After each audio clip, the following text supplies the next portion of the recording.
Okay, my name is Don Smith, and this is part two.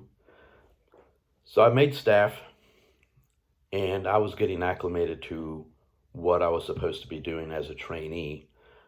We were given a list of things, tasks that we were supposed to perform, and they were broken down in levels, level 1 through 6. In each level, all of the tasks within that level had to be completed before moving on to the next one. And so the junior staff member that I was assigned, that was going to be responsible for making sure that I got through my levels and preparing me for junior staff, was the very guy that did not want me to be on staff anyway. In the weeks that preceded my making staff trainee, he came up to me and actually said, "I don't think you'd be a good fit, and I don't think you would do a good job as a staff member." So he tried to discourage me and wanted me to withdraw my resume, which of course I didn't do. But this was the guy that was assigned to me.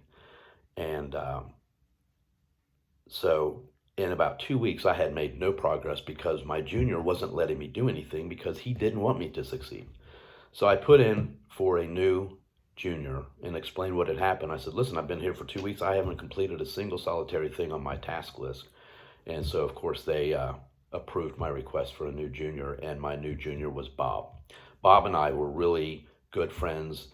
He would spend hours at my house on his days off, shooting pool and stuff. And so he was a really good friend. And so I knew at this point this was going to be okay. But something was happening to me as I was leading ramps and realizing the expectations that I had on them were not expectations that I was keeping up for myself.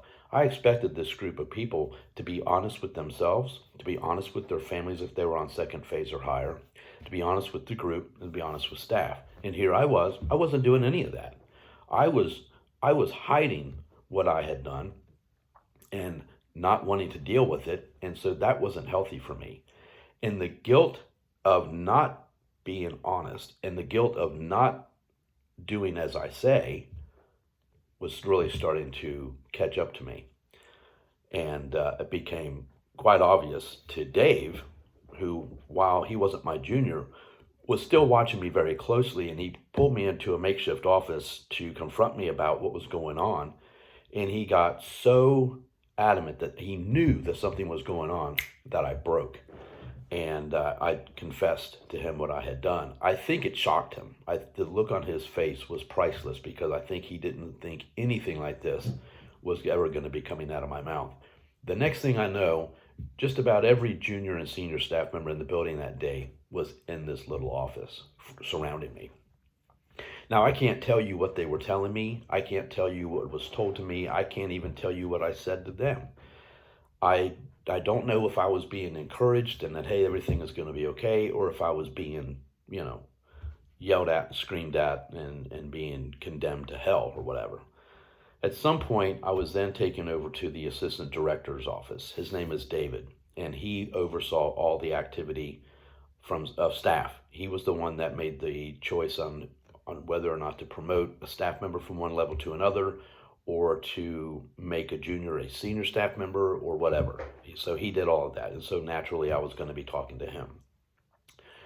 On the way over there, I thought, oh my gosh, I could be now going to, if I do get put on a refresher program or a start over, I'm not going to be here. They don't put local staff in their local groups. So I could be going to Georgia, or I could be going to St. Pete for my refresher program. That scared me.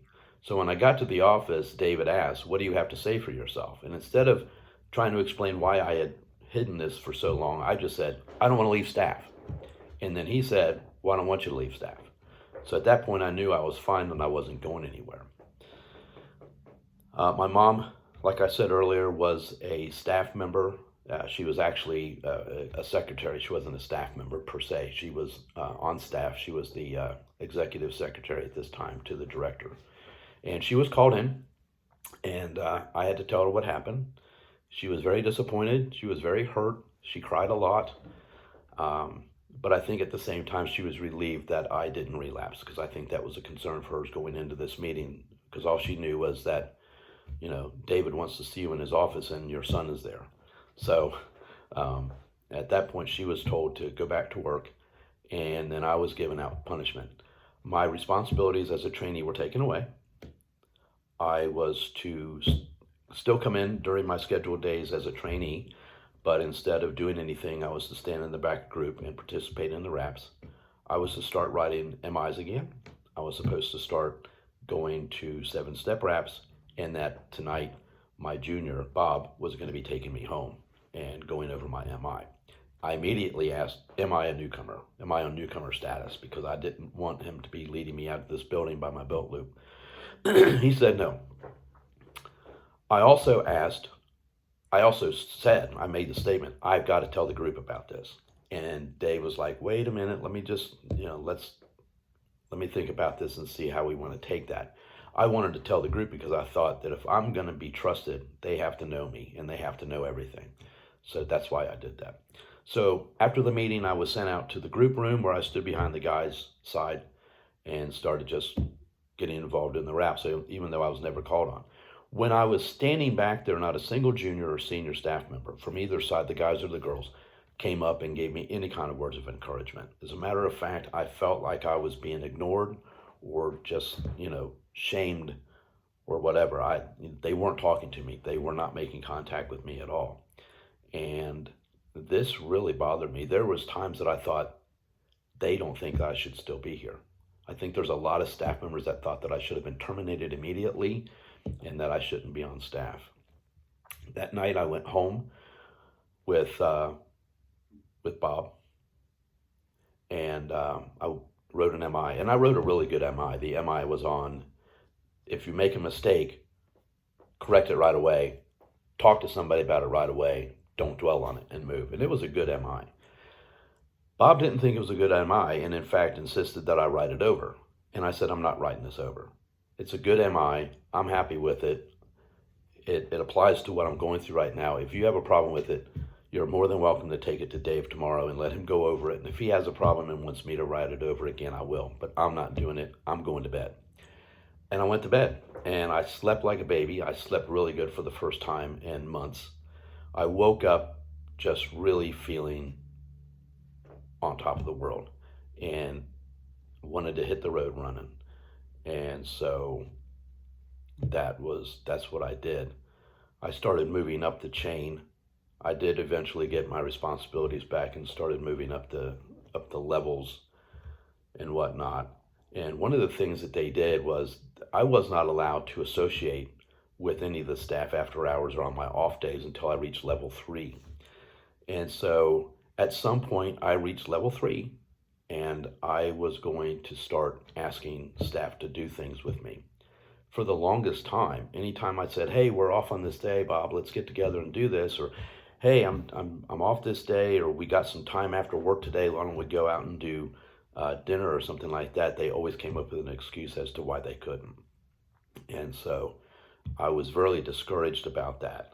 I also I went to a 7-step rap where I talked about it, and I don't remember anything about that rap. I don't remember how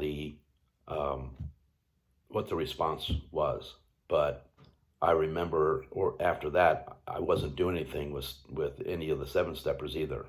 And as a matter of fact, my best friend from the program named Keith came up to me. He wasn't even in the 7-Step Society anymore, actively anyway, and somebody had told him what happened, and he came to the building and told me, I don't think I could ever trust you again. And he basically ended the friendship with me. And so through all of this now, at this point, I even lost my best friend.